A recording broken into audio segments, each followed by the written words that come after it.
All right, good evening, guys. This is October 23rd. I believe this is day four, right?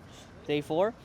So, I just got kicked out from filming right here up in the building. Actually, let me see if I can adjust this. There we go. That's a little bit better. Um, but yeah, I got kicked out. They want me to film here instead, so here I am filming, and I'm not getting the full vessel. So and also there's like noise going on. So I have a I'm going on when I get back home and edit this video. I'm going to put in a voice isolation, so this way it's gonna filter only my voice. CapCut has a really nice feature. It's really good. You gotta try it out. So let's start with what I did in my job, my 9 to 5, your usual 9 to 5 job. I've been, agents. Um, right now, it's around like 7 agents that are live, two solicitors who will be transferring the calls to one person, and then there was an issue with the publisher. The publisher was complaining, "Hey, why the calls are failing?" So I looked into it on Ringba, and I found out it was a duplicate blocker. So because the campaign's working on a CPA, it didn't really make sense to keep it on to keep the duplicate blocker. So I disable it, and the calls are coming in. But then the publisher complained again and just said something about, "Oh, you why can't you take can you cannot take this state? Why can you not take that state?" And I'm like rolling my eyes. I'm like, "Dude, all right, I'll get the state agent's license." So I went through the NIPR for licensing, got 4 agents licensed on Wisconsin and also on Washington, because that's where the publisher is sending the most traffic. We'll see what happens tomorrow. We just got approved like tonight for Wisconsin, but not Washington. So we're gonna check on it. Um, and yeah, basically the agency, the agent side is like perfectly doing good. The biggest problem right now is that we need more leads for final expense, especially this campaign runs on the final expense CPA. So the next one I'm talking about, this is like literally after work, and I've been noticing every time I've been talking about things after work, I tend to have a little more have more freedom about what I'm saying here and stuff like that. So let's start with what I did after work. I had a 2-hour consulting call. So I was talking to this girl and this guy.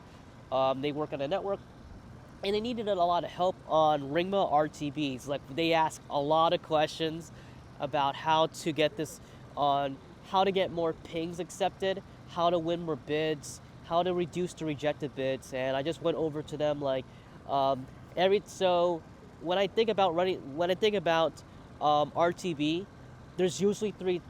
I usually see three things. You can either have it the simple way internally, you can have it a little bit advanced internally, or in rare cases, you have to do it externally outside of the platform. So internally would be like setting up RTB, and then all you got to do is just paste in the RTB ID and enable RTB share tags, and boom. If I'm talking about a little bit advanced, then you have to code it, where you had to put in the API, the URL. You need to put the body in there, and then you had to map out what the bid price is, the duration, and also if the call's accepted, the phone number, the DID. In very rare cases, I showed them an example client that I was consulting on Saturday, was that you had to have the data out of Ringba, send it to Zapier, send it to Make, and then get the data back, inject the data back into Ringba. So, like, for example, zip code appending the data. Not a lot of publishers are passing the zip code. So I built an API, I coded it, where it will take the state and then parse back into Ringba as a zip code. And I've been looking at what I'm seeing right now at the stats, like, okay, I think it really worked. It's just that we just got to fix up the rejected bids, and then I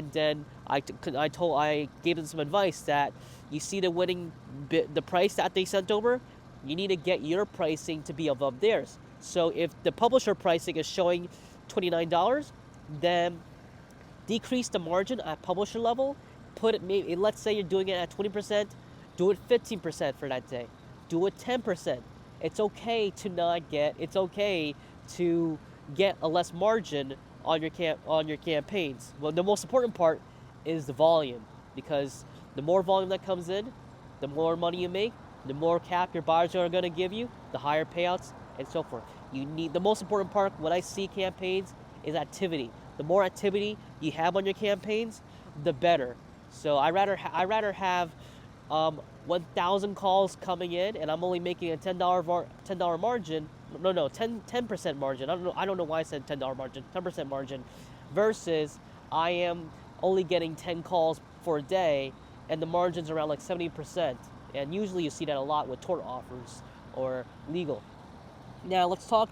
So that's when I went through the whole 2-hour consulting. After that, I was talking. Some guy just hit me up about running offers on Sweepstakes. So he's actually from Netherlands. I just like did some quick research about the company, and like he's been telling me, do you run traffic in Switzerland? Do you run traffic in Germany? And it's been a while since I ran sweeps. The last time I ran sweeps was like all the way back in 2015 when I take pop and push traffic, and then I have those spinning circles and stuff like that. You know, the fluent offers, the what if offers. So I told him, I'm primarily U.S. traffic. I usually just run insurance and lead gen and pay-per call offers.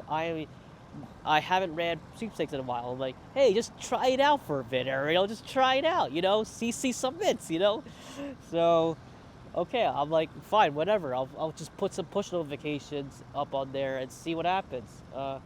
So yeah, they just approved me. I just sent them a reference to like a good friend of mine who put a good word for me, and then that was it from there. The next one I wanted to talk about is working on landing pages and creatives. I can see. I mean, if you guys are watching this, I have a really busy life. Like I work a full-time job right now, and at the same time I'm consulting. I'm consulting. You will see me work all the way from like 9 a.m. And sometimes, in order for me to work on my personal projects, I have to finish all what I had by 8 p.m. So by the time it's 8 p.m., that's when I can work on my personal project and stuff like that. So I was researching this creative agency. It's called No Limit Creatives, and I was like, is this? And one of my friends was sharing it on the group chat. And I was like thinking, is this worth it? Is this worth it? It's a lot of money, It's like $1,500. But the advantage is that you get like unlimited creatives. They can do everything for you, and it's a pretty hefty investment. It's like $1,500 a month. So I thought about it, and like I talked to one of my best friends, Brian. He owns a company called Legally Heist, an e-com brand. And I told him, "What's your thoughts on this?" He's like, "No, why don't you do it yourself?" And I'm like, I need to leverage time, bud. I gotta leverage time. I gotta leverage my time. If I were to do this logo, build everything out on my own, that's gonna eat up a lot of my time, and that where I should be focusing on running traffic. I haven't really officially went back live on a campaign yet, because I've been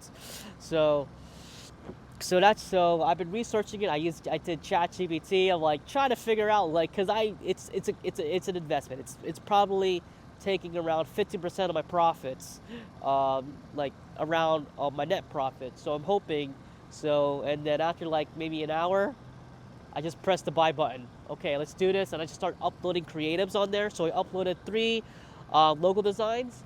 I did one for my personal brand. And I did one for pottyrentals.net, and then I did one for temporaryfencings.com. And once this video is over, I'm going to get dumpster rentals logo set up and stuff like that. So the benefits of this is that I'm leveraging time, so that by the time I wake up, it's already completed, and I can go throughout my day and stuff like that. So not only do they do logos, they do like video ads, image ads, digital ads, email templates. They can do video editing and stuff like that. UGC. So let's say if I'm filming for UGC, I can have them do some slicing and stuff like that. So that's that. Yeah, that's the advantage of working with a creative agency. So this way you can focus on what you want to do, what your vision is, and stuff like that. All right, that's pretty much it, guys. It's 1:18 a.m. in the morning, so I need to get to bed, and then I'm pushing myself to go to the gym. I have my alarm clock set up for 5 o'clock, and it's all up to me to get this up and running, to like just wake the heck up and just go to the gym. All right. So good news is I didn't get kicked out, which is amazing, but this is shot. All right. This view is shot. At least I got the good lighting. All right. I'll talk to you guys soon. Bye bye.